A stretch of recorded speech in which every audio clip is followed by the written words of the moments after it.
Hola, soy Jesús Tomás, profesor de la Universidad Politécnica de Valencia, y en este Polimedia vamos a ver las clases de datos en Kotlin. Los objetivos van a ser presentar las clases de datos, enumerar las funciones disponibles, ¿vale?, que van a disponer todas las clases de datos, e introducir las declaraciones desestructuradas.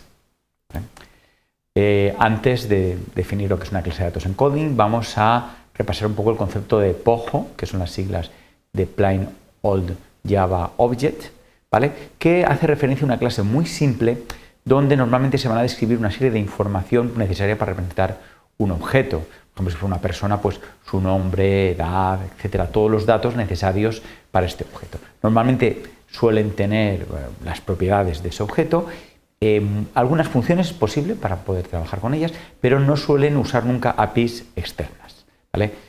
Aquí vemos cómo en Kotlin podríamos utilizar el concepto de data class o clase de datos para definir justo una clase de este tipo, un POJO, ¿vale? Simplemente va a ser muy sencillo, empezamos por data class y ponemos el nombre de la clase y un constructor primario donde vamos a enumerar todas lo que son las propiedades, en este caso de un número complejo, pues la parte real y la parte imaginaria, como haríamos en cualquier clase en Kotlin. De forma automática, toda clase de datos va a incorporar una serie de funciones, ¿vale?, que son las típicas que se utilizaban en Java, como equals para comparar dos objetos, hashcode, que crea un valor numérico a partir de los datos almacenados en el objeto, y por ejemplo es utilizado para el método anterior, para equals. Si dos objetos tienen el mismo código hash, quiere decir que son iguales o hay una altísima probabilidad de que lo sean. Copy permite copiar un objeto a otro. ToString lo convierte en un string, normalmente concatenando las diferentes propiedades en el orden en el que han sido creados. Y component 1, component 2, etcétera, permite acceder a cada uno de lo que son las propiedades de esta clase por el orden en el que han sido declaradas, ¿vale? Va a estar muy relacionado con las declaraciones desestructuradas que veremos a continuación. Muy bien, realmente para que estas funciones que acabamos de enumerar, digamos, se apliquen a las diferentes propiedades, es obligatorio que estén en el constructor, ¿vale? Si en el constructor, además en el principal. Si no se declaran, por ejemplo, se ponen en el cuerpo de la clase, como es el caso, ¿vale?, de la propiedad irracional, que es un booleano.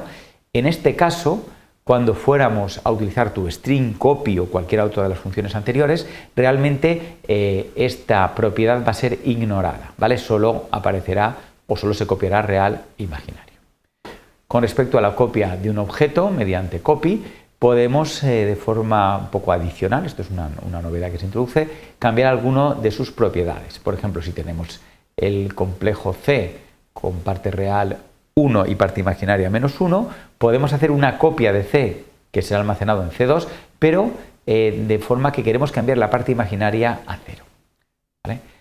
Las clases de datos han de cumplir de forma obligatoria, para que no dé un error en compilación, pues digamos las siguientes condiciones, ¿vale? El constructor primario ha de tener por lo menos un parámetro, tenemos que tener algún dato, lógicamente. Todos los parámetros del constructor principal deben marcarse como val o como var, según queramos que sean, ¿vale?, mutables o inmutables. Y las clases de datos no pueden ser abstractas, ¿vale?, abiertas, selladas o internas, ¿vale? En un vídeo que vamos a grabar a continuación vamos a un poco aclarar qué quiere decir cada uno de estos conceptos, por si alguno pues no lo terminas de comprender. Muy bien, vamos a pasar a lo que son las declaraciones desestructuradas. ¿Qué es esto de desestructurar? Pues es extraer múltiples valores pues a partir de un objeto vector que los contenía. En Kotlin va a ser muy sencillo y muy visual. Siempre que partamos de una clase de datos, por ejemplo, un complejo con una parte real y una imaginaria, almacenado en C, si queremos extraer digamos, los diferentes valores de C, podemos escribirlo de la siguiente forma, que es tan legible. Vamos a crear dos nuevas variables, ¿vale?, re e im, que serán asignadas a partir de los distintos valores que tiene C, en este caso 1 y -1, queda bastante claro simplemente con su lectura. Por supuesto, los valores devueltos han de ser escritos en el mismo orden en el que fueron declarados, ¿vale? Exactamente coinciden con el orden del constructor, principal. Para acceder a cada una de estas propiedades se van a utilizar las funciones que han sido definidas de forma automática, component 1 y component 2. Si hubieran, por supuesto, más, teníamos component 3, etc. De forma que hacer esta sentencia, ¿vale? Reim igual a c, es totalmente equivalente a crear una variable re a partir del component 1 y una variable im a partir del component 2. ¿Vale? Si resulta que solo nos interesa uno de los, de los dos valores, solo queremos saber la parte imaginaria y queremos utilizar esta sintaxis, porque por supuesto siempre tenemos el método componente, en este caso la función component 2, pero podríamos hacerlo usando la siguiente sintaxis. Decimos que no nos interesa la parte real poniendo un subrayado, si queremos una variable im, y simplemente sería pues reemplazado por esta función. Muy bien. Pues las declaraciones desestructuradas son muy útiles para varios usos. Vamos a ver un par. Por ejemplo, para devolver una función que, por ejemplo, queramos que devuelva dos valores diferentes. ¿Cómo conseguiríamos hacer esto? Pues podríamos crear una clase de datos resultado con un primer resultado que es un string y un segundo resultado que es un entero, por poner un ejemplo. La función lo que nos devolvería es un resultado, ¿vale? De forma que iba a calcular lo que es res1 y res2, posiblemente de forma más compleja, y devolveríamos un nuevo objeto resultado, ¿vale? Con el constructor poniendo en el primer parámetro texto y en el segundo 3. Para llamar a esta función, es la parte bonita, digamos ahora, simplemente llamamos a la función y lo asignamos a dos variables, res1 y res2. La primera será declarada de tipo string y la segunda de tipo int, ¿vale? Muy sencillo. También va a ser utilizado bastante a menudo, por ejemplo, para recorrer un mapa basado en la interfaz map, ¿vale? Dado que muchas veces nos interesa obtener tanto la clave como el valor del mapa, ¿vale? De forma que si creamos un mapa, en este caso utilizando la clase hashMap, ¿vale?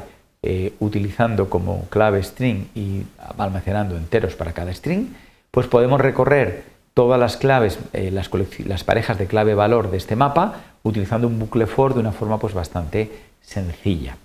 Lo que son los mapas también serán explicados en un vídeo futuro. Muy bien, pues nada, hasta aquí hemos presentado un poco las clases de datos en Kotlin, ¿vale? Son extremadamente prácticas, dado que nos permiten, usando muchas veces solo una línea de código, resolver una de las tareas más frecuentes en lo que es la programación basada en programación orientada a objetos, como es la definición de clases de tipo POJO, ¿vale? Además, hemos visto cómo la desestructuración nos va a permitir extraer de las diferentes propiedades de una clase de una forma muy visual, ¿vale? Muy fácil de entender, ¿vale? También pues, os dejo unos cuantos links por si queréis ampliar más información. Muchas gracias por tu atención.